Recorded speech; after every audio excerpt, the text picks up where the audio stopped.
Salmo de número 144, irmãos. Nós vamos ler um versículo desse texto.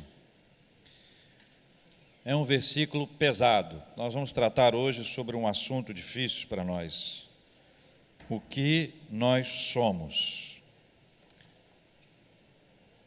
Tem um slide que você vai ver que ele traduz um pouco dessa imagem. Não tem problema. O que somos?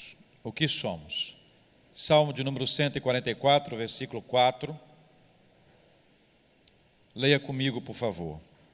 O homem é como um sopro, os seus dias como a sombra que passa. Vamos ler mais uma vez? O homem é como um sopro, os seus dias como a sombra que passa. Quero começar essa nossa conversa de hoje contando uma experiência pessoal. 2 finais de semana seguidos, 2 sábados seguidos, que eu abro o meu sábado com sepultamentos. E termino o meu sábado com culto de ação de graças. 2 sábados seguidos dessa experiência que pastores têm muito, mas a gente não se habitua, a gente não se acostuma com isso. Isso para a gente ainda é muito difícil, por mais tempo que tem de ministério, isso para a gente é muito difícil. Nessa experiência pessoal que eu trago para os irmãos, as 2 manhãs foram muito difíceis dos últimos 2 sábados. Pessoas queridas, pessoas com quem eu me importo, pessoas que de alguma forma tivemos um vínculo, um relacionamento mais próximo ou menos próximo. E é muito difícil você lidar com a perda, embora você saiba que a perda faz parte da nossa vida. Alguns chegam a dizer que a única certeza que a gente tem é a da morte.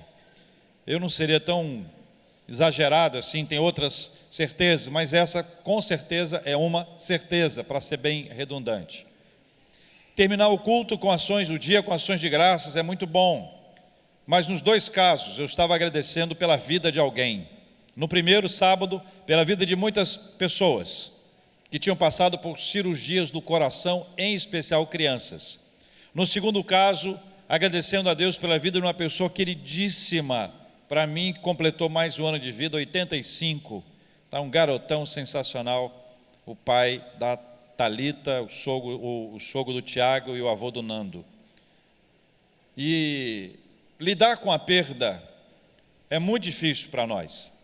Numa experiência não pessoal mais, mas uma experiência coletiva, nós temos vivido dias bem difíceis no Rio e no Brasil. E vou fazer alguns destaques, vou deixar algumas coisas de fora porque não dá tempo de dizer todas elas. Brumadinho já está caindo no esquecimento de muita gente. Primeiro nós falamos sobre esse assunto o tempo inteiro, foi tema da nossa conversa em todos os lugares. Reclamamos, falamos mal da Vale, manifestamos a nossa indignação. Passou mais um tempo, a gente começou a amenizar, porque a gente já não aguentava mais aquele assunto, a gente entra numa bolha, a gente diz, eu não aguento mais falar sobre esse tema.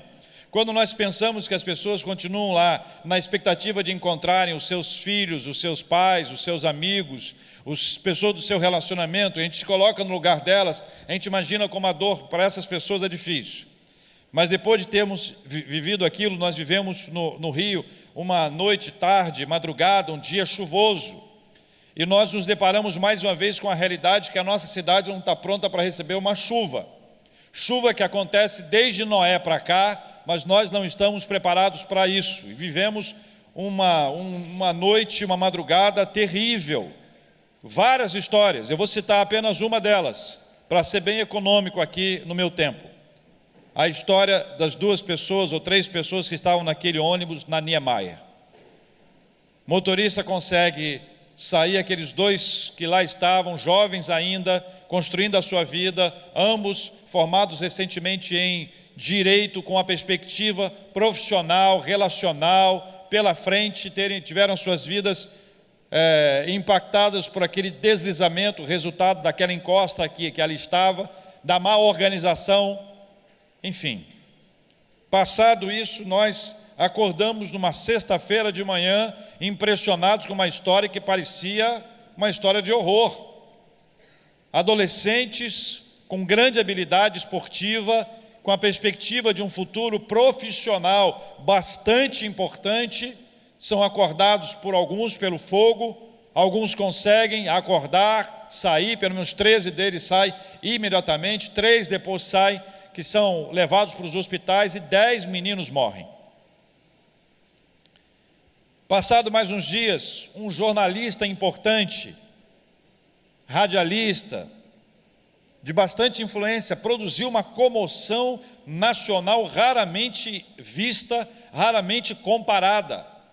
Ricardo Boechat, descendo ali para ir para São Paulo, vindo de Campinas, nós todos já vimos a cena, o helicóptero parece que vai tentar aterrissar de alguma forma, vai dar de cara, de frente com o motorista de caminhão que não consegue entender, coitado, o que está acontecendo. Vimos depois a figura de uma mulher, chamada nas mídias sociais como Mulher Maravilha, porque ela vai lá, enquanto vários homens estão lá registrando, filmando, essa mulher quebra o vidro, ela parte para cima, ela quer resolver a história. Quantas histórias difíceis nós tivemos durante esses últimos dias, aquela menina do Fat Family, ou a grande atriz, cantora, uma celebridade de verdade, Bibi Ferreira. Tudo isso produz para a gente uma ideia de que, dentro do contexto bíblico e amparado pela nossa experiência diária, esse texto nos ajuda a entender duas coisas muito importantes. A primeira delas é a brevidade da vida. A vida passa voando, a vida passa rápido demais. Quanto mais jovem nós somos e ouvimos essa frase, mais nós achamos que essa frase é a frase de velho. Isso é a coisa de idoso. É coisa de gente que já está dobrando o cabo da boa esperança. É gente que quase não está mais aqui entre nós e começa a dizer: meu filho, aproveita a vida, que a vida passa rapidamente. A gente não acredita. A gente acha que isso é história de velho. Mas eu quero assegurar para os irmãos: você me acha velho, você vai me unir aos demais agora. A vida passa rapidamente. Há uma brevidade na vida.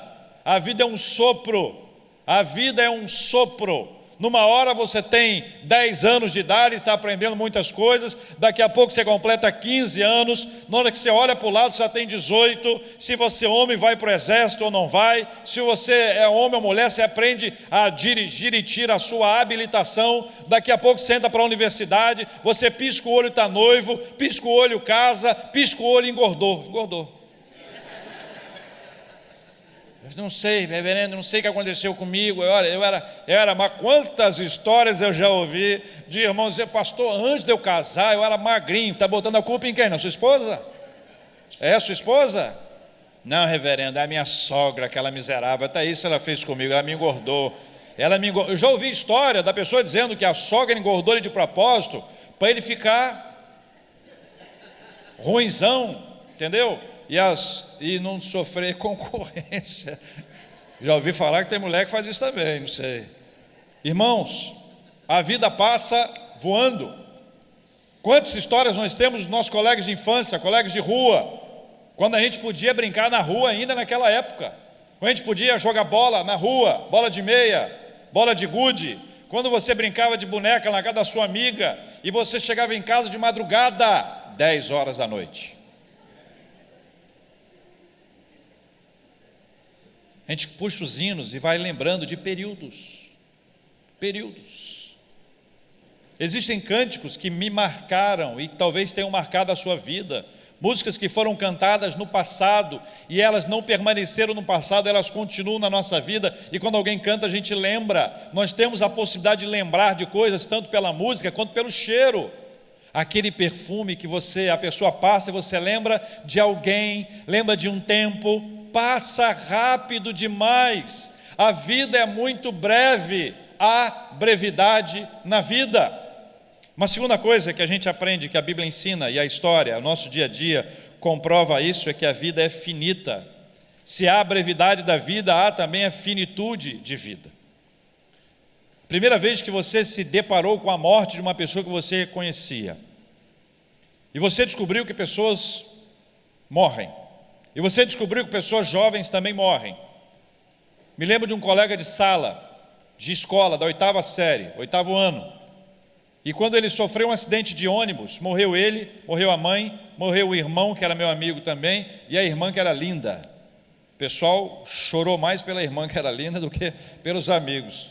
Mas foi a primeira vez que eu encontrei alguém da minha faixa etária morrendo, que a impressão que a gente tem que quem morre é idoso.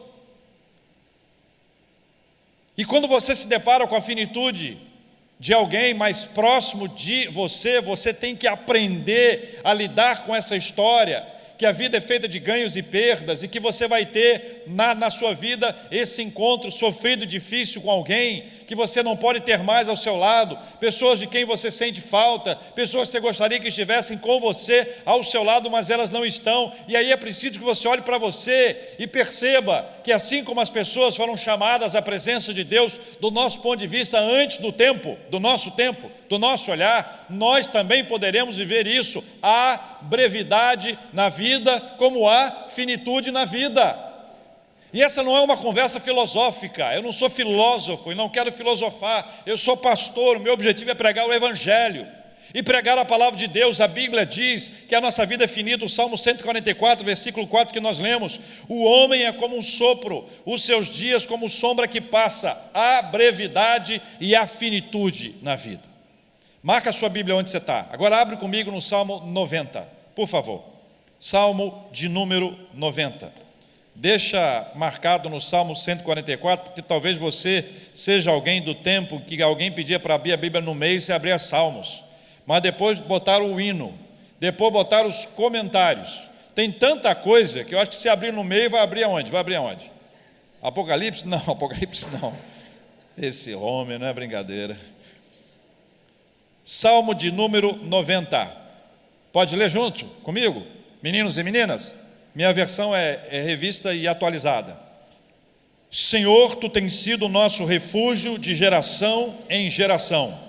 Antes que os montes nascessem e se formassem a terra e o mundo, de eternidade a eternidade, Tu és Deus. Versículo 3, começa a esquentar, hein? Tu reduzes o homem ao pó e dizes: tornai filhos os homens, pois 1000 anos aos Teus olhos são como o dia de ontem que se foi e como a vigília da noite. Tu os arrastas na torrente, são como um sono, como a relva que floresce de madrugada viceja e floresce à tarde. Essa parte é ruim de ler. Versículo 7. Pois somos consumidos pela Tua ira e pelo Teu furor conturbados, diante de Ti puseste as nossas iniquidades, e sob a luz do Teu rosto os nossos pecados ocultos, pois todos os nossos dias se passam na Tua ira, acabam-se os nossos anos como um breve. Meu Deus do céu! Agora se prepara para o versículo 10, segura aí, hein? Os dias da nossa vida sobem a 70 anos. Quem tem mais de 70, levanta a mão rapidinho e abaixa. Pode abaixar rapidinho, para não cansar. Olha a bênção de Deus. Vocês são pessoas privilegiadas, e nós mais ainda, porque podemos contar com a companhia de vocês que têm mais de 70 anos. Que diz mais a Bíblia aqui? Ou em havendo vigor a 80. Quem tem mais de 80? Levanta agora outra vez. Olha aí, várias pessoas com mais de 80. Vocês são privilegiados e nós mais ainda, porque temos a companhia de vocês. Continue lendo. Neste caso, o melhor deles é canseira e enfado, porque tudo passa rapidamente e nós voamos. Deus nos deu tecnologia para desenvolver a ciência, para melhorar a nossa alimentação, para desenvolver hábitos diferentes, saudáveis, para tomarmos mais água, para comermos verdura, para comermos legumes, para comermos na hora correta e adequada. Deus nos deu a bênção do sol, para a gente correr, para a gente ir para a bicicleta, para a gente ir para a academia e ficar fortinho, para a gente ir para o Pilates para ficar elástico. Deus tem nos dado bênçãos. Aproveite isso, irmão. Aproveite essa bênção. Não despreze a bênção de se tratar bem, de ser bem tratado em todas essas esferas. Porque quando a Bíblia nos traz isso aqui, ela está trazendo para a gente não uma precisão de data, não uma precisão de determinados anos de vida. Ela está dizendo que a tendência da nossa vida é sofrer a canseira e o enfado. Mas Deus nos dá outras bênçãos extraordinárias para nós melhorarmos e ficarmos melhores e saudáveis fisicamente. Mas o grande ponto não é esse. O grande ponto é que a vida passa como um sopro. Olha o que diz o final do versículo: tudo passa rapidamente e nós voamos. O tempo passa, meus irmãos. Não sei se você já tentou voltar no tempo, ou já pensou em voltar no tempo para não fazer alguma coisa que você fez. E você diz assim: se eu tivesse mais tempo, se eu pudesse voltar no tempo, se eu pudesse ter uma outra experiência, eu não faria isso outra vez.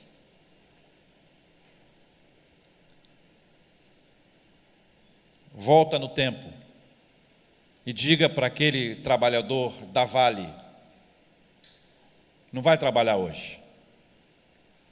Diga para aqueles dois que estavam no ônibus: não entra no ônibus que vai passar pela Niemeyer. Fala para aqueles meninos do ninho: olha, durmam fora hoje, durmam na casa de amigos, não durmam lá no ninho hoje. Fala para o Boechat: volta de ônibus, de táxi, de moto, menos de helicóptero. Nós não conseguimos voltar no tempo. As coisas que passaram, elas já se passaram. Não há como revivê-las, não há como voltar no tempo, não há uma máquina do tempo que a gente possa de verdade agora criá-la e entrar na máquina do tempo, voltar e mudar o passado. Mas uma coisa nós temos diante de nós: o futuro.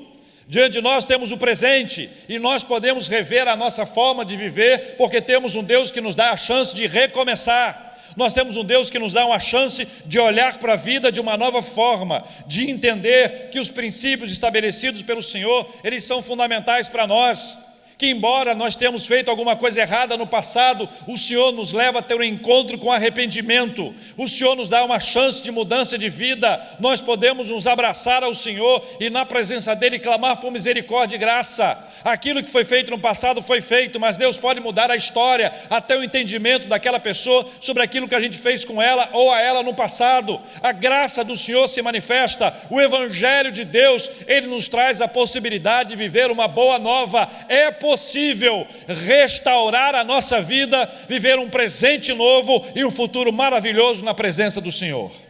Nós temos essa chance. Nós temos essa chance.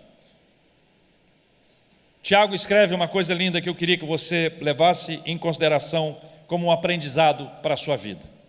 Tiago capítulo 4, versículos 13 a 15, diz assim, eu vou ler para os irmãos: atendei agora vós que dizeis, hoje ou amanhã iremos para a cidade tal, e lá passaremos um ano, e negociaremos e teremos lucros. Pessoas resolvidas, fizeram um planejamento, começo, meio e fim, faremos isso, conquistaremos isso, realizaremos aquilo, está resolvido. Aí Tiago diz assim, vós não sabeis o que sucederá amanhã. Quem é que sabe aqui? Nós não sabemos nada, não sabemos o que vai acontecer hoje à tarde. Podemos ter planos e devemos planejar, mas nós não sabemos o que vai acontecer. Aí ele diz, olha, se você não sabe o que vai acontecer, ele diz assim, o que é a vossa vida? Sois apenas como neblina, que aparece por instante e logo se dissipa. Em vez disso, devis dizer, olha a frase, se o Senhor quiser, não só viveremos, como também faremos isto ou aquilo. Significa o quê? Que o Senhor é que tem o controle.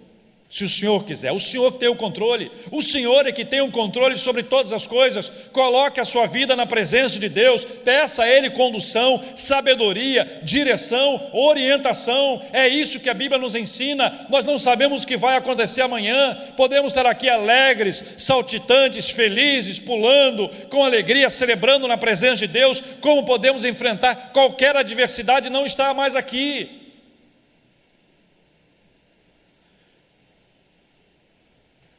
Brevidade, a vida passa voando. Finitude, nós todos temos um fim aqui. Considerando a brevidade e a finitude, eu faço uma pergunta para nós todos: o que estamos fazendo com a nossa vida? O que estamos fazendo com a nossa vida? Vou repetir, hein? Não estou filosofando aqui não, hein? Sou pastor, não quero trilhar pela via filosófica. O que eu tenho que entregar aqui é o Evangelho. O que eu tenho que entregar aqui para vocês é a palavra de Deus. O que é que você está fazendo com a sua vida? Como você está vivendo a sua vida? Quais são as contribuições que você tem gerado e produzido na sua vida? O que é que está ficando de legado da sua vida? O que é que você está fazendo da sua vida? Vou perguntar isso para duas pessoas da Bíblia, tá bom? Abra sua Bíblia aí, por favor, no segundo livro dos Reis, por gentileza. Segundo livro dos Reis, capítulo 5. É uma pergunta que eu já fiz para esse rapaz. E segundo livro dos Reis, capítulo 5. Eu já fiz essa pergunta para esse rapaz. Eu perguntei para ele, cara, o que você está fazendo da sua vida? O nome dele é Geazi. Geazi é um cara que anda perto dos homens de Deus, do homem de Deus, enfim. Eu perguntei para ele, Geazi, o que você está fazendo da sua vida? Sabe aquela conversa que você tem com um amigo seu que parece uma intervenção? Sabe uma intervenção? O negócio está complicado, você chama a pessoa e fala, vamos conversar aqui, olho no olho, face a face, é uma intervenção. Nós vamos resolver esse assunto aqui. O que você está fazendo da sua vida? Eu perguntei, segundo livro dos Reis, capítulo 5, versículo 20 em diante, diz assim, ó, deixa eu contar aqui uma síntese aqui, anteriormente, no capítulo anterior, no episódio anterior, eles puderam receber um presente. O profeta Eliseu, que ali estava, Geazi trabalhava com Eliseu, eles iam receber um presente maravilhoso, coisas boas, coisas caras, preciosas para aquela época. O profeta Eliseu disse, eu não quero nada, não precisa disso, pode ir embora, leva isso, segue a sua vida.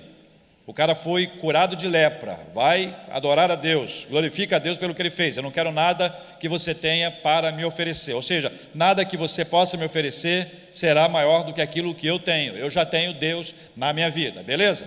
Isso foi no episódio anterior. Aí agora, Geazi, que é o moço ali do homem de Deus, que acompanhava ele o tempo inteiro, ele diz o seguinte, Geazi, o moço de Eliseu, o homem de Deus, disse consigo, só lá no pensamento, eis que meu senhor impediu a este Ciro Naamã, que da sua mão lhe desse alguma coisa do que trazia, porém tão certo como vive o Senhor, hei de correr atrás dele e receberei dele alguma coisa. Olha, ele disse consigo, para ele mesmo, ele pensou, ele planejou internamente. Eu estou perguntando para ele, Geazi, o que você estava fazendo da sua vida? Geazi pega e disse, olha, eu estou vendo ali uma oportunidade de ganho, eu estou vendo ali uma oportunidade de ganhar alguma coisa, eu quero ganhar alguma coisa. E ele corre atrás do cara e diz para o cara o seguinte, olha, então Geazi foi em seu alcance de Naamã, disse, e aí Naamã, vendo que corria atrás dele, saltou do carro a encontrá-lo e perguntou, vai tudo bem? Ele respondeu, tudo vai bem, meu senhor me mandou dizer. Sabe o que é isso?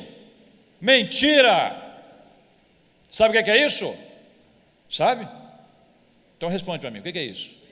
Mentira. Quem é o pai da mentira?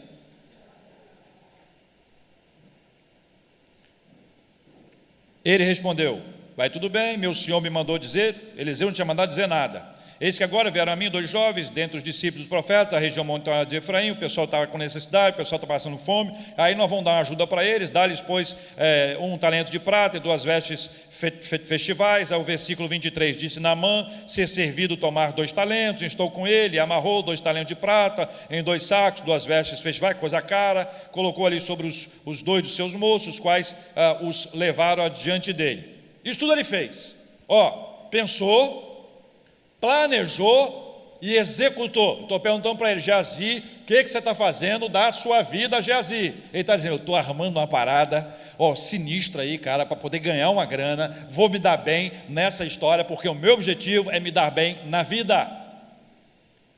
Aí o que ele faz? Versículo 24, tendo ele chegado ao outeiro, tomou das suas mãos e os depositou na casa e despediu aqueles homens que se foram, guardou lá na casa dele escondidinho.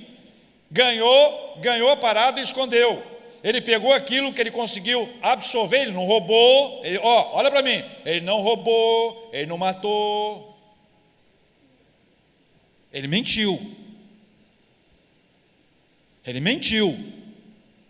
E aquela mentira produziria para ele consequências. É a história da frase que uma amiga minha me disse, eu nunca mais esqueci, a vida manda fatura. O Crivella nunca erra a minha casa. Todo mês chega uma carta dele com a foto do meu carro. como se eu não conhecesse o meu carro. Eu não sei porque é essa insistência. Sabe com quem que ele aprendeu? Eduardo Paes, que fazia a mesma coisa comigo. Não erra a casa, a multa vai para a minha casa, para o meu endereço, não tem como errar. A vida manda fatura, tem consequências para os nossos atos. Geazi é surpreendido pelo homem de Deus que faz a ele uma pergunta. Essa pergunta é extraordinária. Veja bem o que diz aqui. Onde é que está aqui, gente? Tendo ele chegado, 25. Ele, porém, entrou, se pôs diante do seu senhor. Aí o que Eliseu perguntou? De onde vem Geazi? Mais ou menos assim: Geazi, está vindo de onde? Fala, Geazi, está vindo de onde? Qual foi a resposta dele? É muito cara de pau, não é verdade? Teu servo, aí agora já é aquele negócio amistoso, já é aquela coisa para amenizar. Teu servo estava aqui o tempo inteiro, não fui para lugar algum, estava aqui. Aí a resposta de Eliseu para ele é muito, muito especial. Porventura, versículo 26, leia comigo: porventura não fui contigo em espírito, quando aquele homem voltou do seu carro a encontrar-te? Era isto ocasião para tomares prata, tomares vestes, olivais e vinhas, ovelhas e bois, servos e servas? E o versículo 27 é uma sentença. É duro ler, hein? Mas vou ler. Portanto, a lepra de Naamã se pegará a ti e a tua descendência para sempre. Então saiu de diante dele leproso, branco como a neve. Se você me perguntar o que aconteceu depois, se ele foi curado, a impressão que dá é que não. Mas o assunto nem é esse. O assunto é: o que você está fazendo com a sua vida, Geazi? É para aplicar agora para nós. O que move o seu pensamento? O que produz os seus planejamentos? Como estão os seus atos? O que está ficando das coisas que você tem feito na sua vida? Uma vez que nós estamos falando sobre o que nós somos: brevidade e finitude. Eu perguntei para o apóstolo Paulo: Paulo, o que você está fazendo da sua vida? Eu vou ler.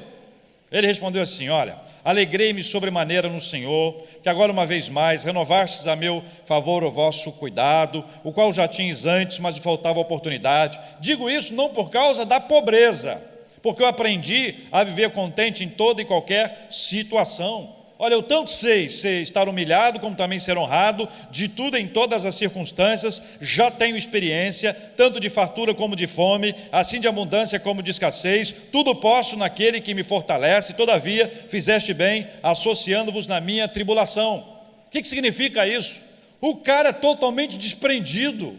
Ele se entregou para Deus. Não há nada mais importante que Deus na sua vida. Ninguém é mais importante que o Senhor na sua história. Ele se entregou, ele abraçou a fé, ele aprendeu a lidar com perdas e ganhos, com fartura, com riqueza, com pobreza. Aprendeu a viver contente em toda e qualquer situação.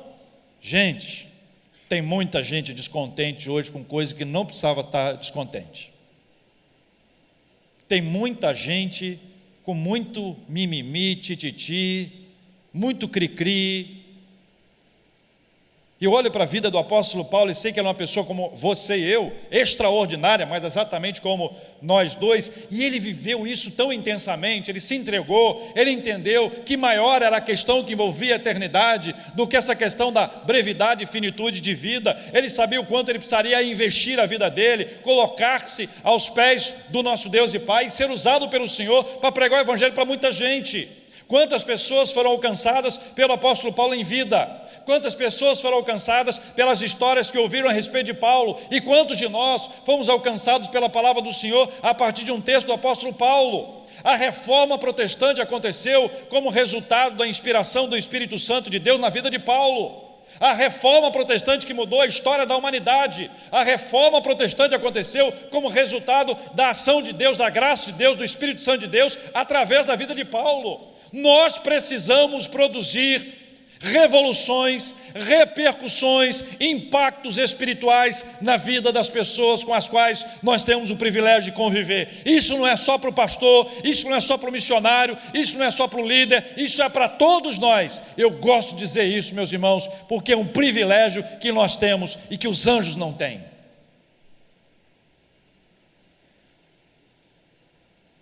Paulo gastou a vida dele. Chega a dizer, prega a palavra a tempo e fora de tempo, escrevendo a Timóteo, mas ainda escrevendo a Timóteo, no capítulo 4, versículo 7, segunda carta de Paulo a Timóteo, ele traz uma frase que é emblemática: combati o bom combate, completei a carreira e guardei o quê? Se guardou a fé é porque fé havia. Não se pode guardar o que não tem, não se pode guardar o que não há. Você só pode guardar o que você tem. E se você não tiver fé, você pode completar a carreira, você pode combater o bom combate, mas na hora do vamos ver, se não tiver fé, ela não será guardada. E a fé vem pelo ouvir, e ouvir da palavra do Senhor. É o Evangelho, mais uma vez, é o Evangelho que enche a nossa vida de fé, porque todos nós vamos ter que enfrentar combates pesados, difíceis na vida, todos nós teremos que enfrentar as batalhas do nosso dia a dia, todos nós teremos que completar a carreira, mas nem todos guardarão a fé, porque não se pode guardar aquilo que não tem, aquilo que não há. Tenho para você um desafio especial: alimente a sua vida espiritual, cresça espiritualmente, absorva a palavra do Senhor, leia a Bíblia todos os dias, examine as Escrituras com paixão e com amor, como se fosse a última coisa a ser absorvida na sua vida. Ore com fé, ore por você, ore pelas pessoas, adore, glorifique ao Senhor. Se você canta bem, Deus te abençoe. Cante bem, meu irmão. Se você canta mal, cante baixo, mas cante. Sabe por quê? Porque nós não somos obrigados. Se é que você está me entendendo. Sabe?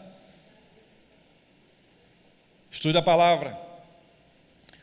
Ore, adore ao Senhor. Desfrute dessa bênção que Deus nos dá. Porque quando nós olhamos para a vida do apóstolo Paulo, nós vamos lembrar de coisas preciosas que Deus deu a ele. Mas eu quero concluir lembrando de uma outra pessoa sobre quem eu falei no dia 30 de dezembro, naquele último culto de 2018, quando eu falei sobre promessa e propósito.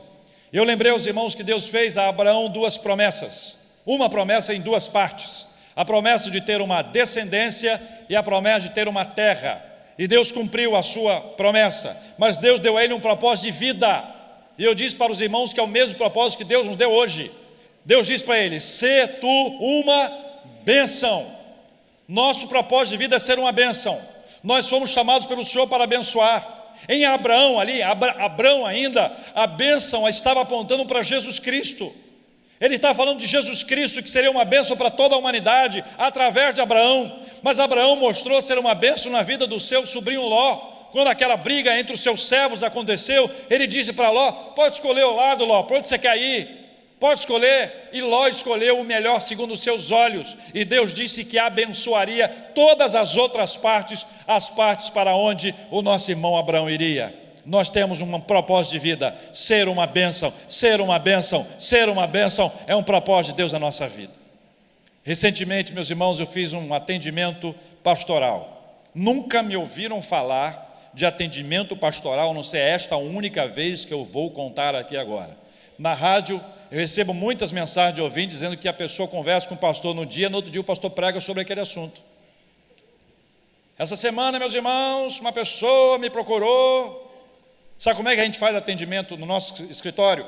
Com um espaço de pelo menos 1 hora entre os atendimentos. Só quando não tem jeito, que não tem jeito. Mas é para que uma pessoa não veja a outra.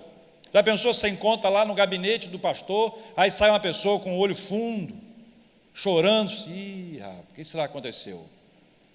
Hein? Pelo jeito do choro, eu acho. Aí começa. É assim que fofoca acontece. Fofoca acontece assim. Fofoca, futrica, tudo isso acontece fruto dessas coisas. Bom, eu atendi um homem chamado Abraão, amigo do Wilton. Wilton me pediu alguns meses, mais de ano, para conversar com ele, porque este homem foi diagnosticado com linfoma, o mesmo linfoma que eu também havia sido diagnosticado em 2012. Então já havia ali uma empatia entre nós. Eu recebi ele muito magro, frágil, me contou a história dele, falou dos perigos, dos riscos, do que os médicos tinham dito para ele, falou sobre o remédio, os exames, um assunto nosso que é meio chato. E nós conversamos sobre aquele assunto. E depois de orar com ele, ler a palavra, orar com ele, eu indiquei para ele 2 médicos. Ele procurou um deles. E ao procurar um desses médicos, ele volta para me dizer: olha, eu achei que teria que fazer um transplante, não preciso mais, porque o médico me disse que pode ser assim, assim, assado. Era outro semblante, aquela alegria. Depois nós conversamos várias vezes por telefone, por WhatsApp. Volta ele no escritório para dizer que estava curado, que Deus o restabeleceu, que ele estava de volta à normalidade. Ele frequentou nossa igreja durante muito tempo, sentava-se aqui, nessa fileira aqui atrás. E agora, mais recentemente, essa ocasião agora, ele chega para uma conversa e diz: pastor, preciso contar para o senhor uma coisa que aconteceu comigo. Ele, um executivo, um grande executivo de multinacional há muitos anos, com bastante êxito, sucesso na sua vida profissional, entendeu que a sua vida não valia a pena ser vivida daquela forma, porque ele se deparou com uma realidade, a morte. E ao se tocar, ao se perceber finito, ele achou que a vida dele não estava valendo a pena de ser vivida daquela forma. Ele fez uma coisa que poucas pessoas fazem, mas eu queria que todos vocês o ouvissem. Queria que todos vocês ouvissem. Ele disse: pastor, eu pedi demissão e resolvi montar um novo negócio. É um negócio, mas um negócio que tem a ver com o propósito que Deus me deu. Ele voltou para a terra dele, Paulo Afonso, na Bahia, depois de descobrir que mais de 9.000 pessoas daquela área iam tratar de câncer em outros municípios, porque ali não havia cuidados especiais, e as pessoas iam de ônibus. Eu não sei se você sabe, mas quem trata de câncer tem uma baixa de imunidade. Por isso que quando eu tratei, eu dizia que tinha um dia do não abraço. As pessoas não espirravam perto de mim. As pessoas se despediam de mim distante para não ser contaminado. E aí esse cara chega para mim e me diz que abandonou tudo isso, que estava indo para Paulo Afonso para montar uma clínica oncológica, uma clínica que pudesse atender a pessoa, diagnosticar a pessoa, prestar os exames às pessoas e depois cuidar delas com toda a estrutura para que essa pessoa fosse cuidada. Eu disse no começo que era um negócio novo. É negócio, ele vai ganhar dinheiro, vai sustentar a sua casa, vai empregar pessoas. É um negócio no melhor sentido do negócio, mas tem a ver com propósito. Deus deu a ele um propósito. A vida dele foi mudada pelo Evangelho, não foi pela doença. Na doença ele percebeu que Deus o queria levar para algo diferente, e ele abraçou aquele desafio, largou tudo, e voltou para a sua terra, e já está lá, e não está aqui para contar essa história hoje, porque ele está lá com a clínica montada, funcionamento em andamento, e as coisas sendo investidas, dinheiro do bolso colocado. Deus vai dar a ele prosperidade, ele vai ter lucro, ele vai poder investir, reinvestir. Já está acontecendo uma revolução na cidade dele. Sabe por quê? Porque alguém resolveu lembrar que outras pessoas também estavam passando pelo câncer, e agora elas não mais precisam entrar naquele ônibus e ser contaminado um com a enfermidade do outro, um espirro, uma febre, alguma coisa complexa, difícil, herpes zoster. Deus deu a ele um propósito. E é um outro Abraão que teve uma perspectiva que a vida dele era para ser uma bênção sobre a vida dos outros. E esta é a razão da nossa vida. Nós temos brevidade, nós temos finitude, mas nós temos que lembrar que a nossa vida tem um propósito. Viva a vida que Deus te deu.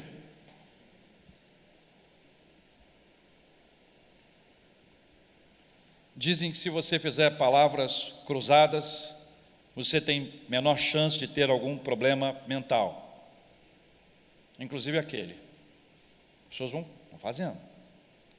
Mas a bendita palavra cruzada chama passatempo. Eu não quero que meu tempo passe, eu quero aproveitar o meu tempo. Não perca tempo, não durma demais, mas também não durma de menos. Não perca tempo.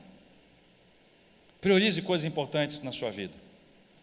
Abra sua Bíblia em primeira carta de Pedro, primeiro livro de Pedro, capítulo 3, versículos 10 a 12, por favor.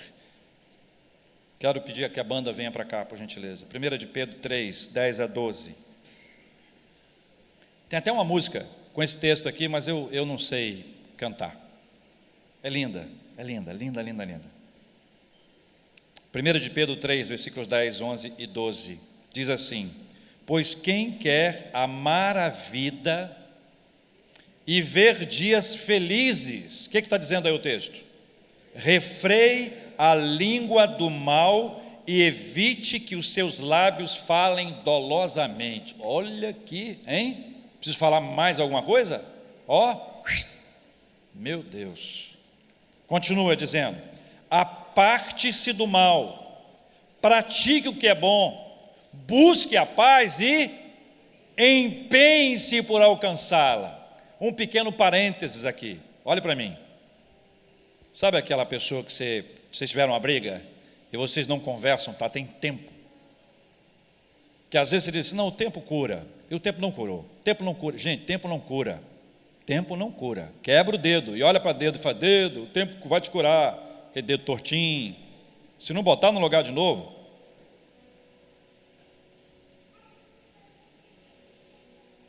Busque a paz e empenhe-se por alcançá-la.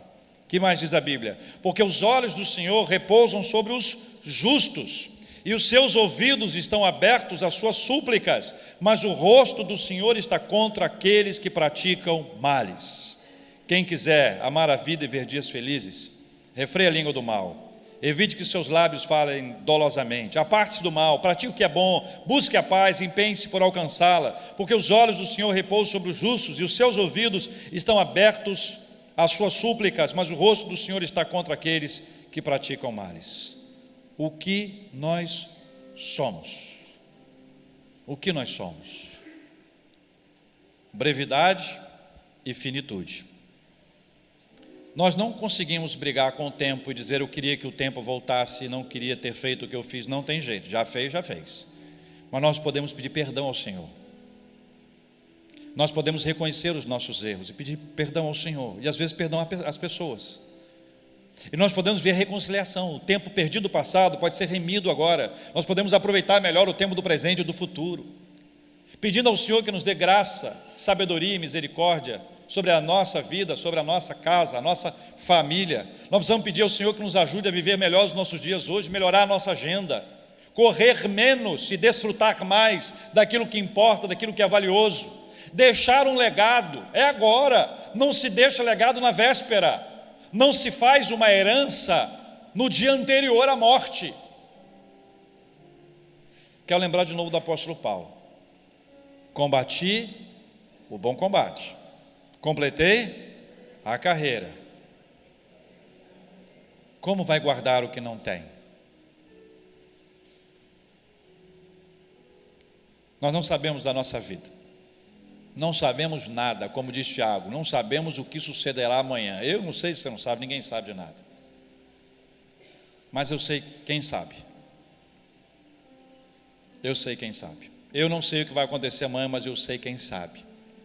E aí nós lidamos com duas coisas. Uma delas é a frustração por não ter acontecido aquilo que a gente queria que acontecesse. Frustrado. A segunda, eu tenho medo de acontecer alguma coisa que pode acontecer no futuro. Ansiedade. Frustração e ansiedade são irmãs, elas andam abraçadinhas juntas e querem levar a gente, olha, para a enfermidade e para a doença. Mas eu quero desafiá-los a apresentar tudo isso diante de Deus em oração, porque nós vamos orar agora por esse assunto.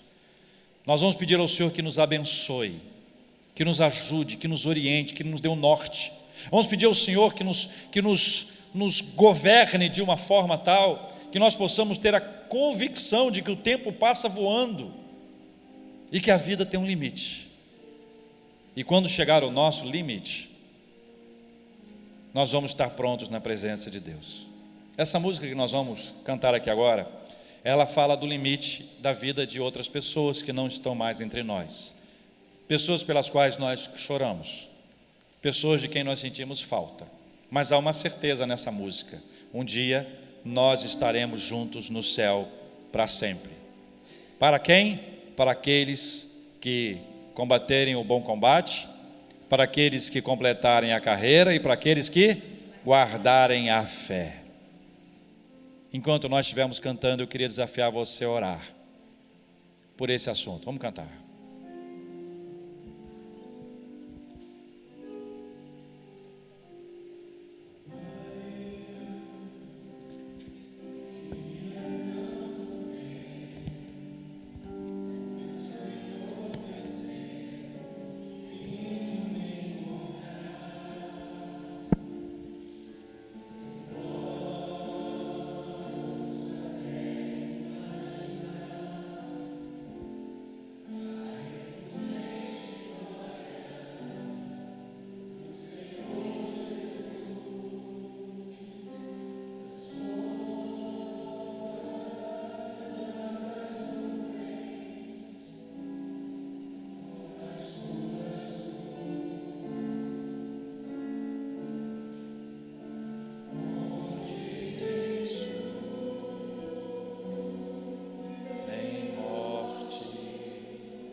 da minha fé.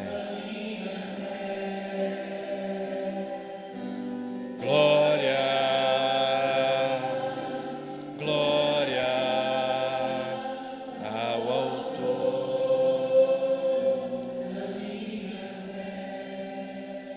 Eu quero orar com você, que é tocado pelo Espírito Santo de Deus, que quer viver um presente melhor e um futuro melhor ainda, que quer guardar a sua fé sendo fortalecida na presença do Senhor. Que pode ser que tenha alguém que esteja lutando com alguma coisa que aconteceu no passado e precisa da bênção do perdão de Deus. Volto a lhes dizer, o Evangelho muda a nossa vida. Quando nós estivermos cantando a segunda parte, se você quiser, vem aqui à frente, nós vamos orar juntos em nome de Jesus. Pode vir aqui à frente. O Espírito Santo falou com você nessa hora. Vem aqui à frente, nós vamos orar juntos, buscando a direção de Deus. Passado, presente e futuro, no altar do Senhor, na presença do Deus Altíssimo. Combati o bom combate, completei a carreira, guardei a fé. O Espírito Santo de Deus está aqui, é Ele quem ministra sobre as nossas vidas. Vamos cantar essa segunda vez, né?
Nosso Deus, nós oramos em nome de Jesus.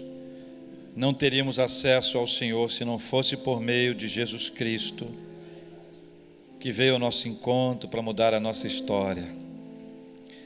Nós, Senhor, vivemos coisas no passado que desagradaram ao Senhor e nós queremos confessá-las. Queremos pedir perdão ao Senhor, particularmente, individualmente, em nome de Jesus. E nós sabemos pela Tua palavra que se nós confessarmos os nossos pecados, o Senhor é fiel e justo para nos perdoar os pecados e nos purificar de toda injustiça. Somos perdoados, reconciliados com o Senhor e assim reconciliados uns com os outros. Nós vamos buscar a paz e vamos nos empenhar para alcançá-la. Vamos reconhecer os nossos erros com as pessoas e pedir que as pessoas nos perdoem. Nós vamos caminhar na presença do Senhor, Pai, como a Tua palavra ensina. A vida passa voando. Não podemos perder o nosso tempo. A vida passa. Há finitude na vida. Nesta vida. Para vivermos o que esse cântico nos desperta para pensar. Para aqueles que guardaram a fé. Para aqueles que foram eleitos segundo a vontade do Senhor. E alcançados pela graça do Senhor, foram abraçados por uma graça irresistível, experimentaram a ação do Espírito Santo dentro deles e perseveraram. A despeito de toda a depravação, a corrupção do seu gênero humano, de todo o pecado que o invadiu, que o contaminou, desde o primeiro homem, o pecado original. Mas o Senhor nos disse que nós devemos ter perseverança e fé. E nós queremos estar na presença do Senhor, aprendendo como o apóstolo Paulo aprendeu, viver contente em toda e qualquer situação. A não ficar com mágoa do Senhor, briguinho com o Senhor, mas sabemos que o Senhor está no controle de todas as coisas, ó Deus, e nós precisamos da graça do Senhor para isso. Precisamos que o Senhor faça de nós agora pessoas que conseguem construir um presente diferente a partir de hoje, e um futuro diferente a partir de hoje. Um futuro com propósito, um futuro que vai abençoar a vida das pessoas, ser uma bênção na vida dos outros. Não é um futuro pensando na gente, tão somente na gente, mas pensando em quem está perto da gente, quem está longe e precisa da nossa ajuda. Precisa que nós venhamos a estender as nossas mãos e abençoar. Pai, o que somos? Nós somos como uma neblina que logo passa e se dissipa. Nós somos como um sopro. Nós passamos rapidamente, nós voamos. E este que somos nós, somos amados pelo Senhor, somos queridos pelo Senhor, somos abraçados pelo Senhor, somos confortados, animados, encorajados, despertados pelo Senhor, para sabermos que a nossa vida é eterna, é no céu, é na presença do Senhor, onde viveremos para sempre. Maranata, ora vem, Senhor Jesus. E enquanto aqui estivermos, nós vamos fazer deste lugar um lugar melhor, sendo sal da terra e sendo luz do mundo, em nome do nosso amado Senhor Jesus, para a glória do Senhor, em nome do Senhor Jesus. Amém. Amém. Vamos cantar o coro outra vez, vamos abraçar as pessoas que estiverem próximas de nós.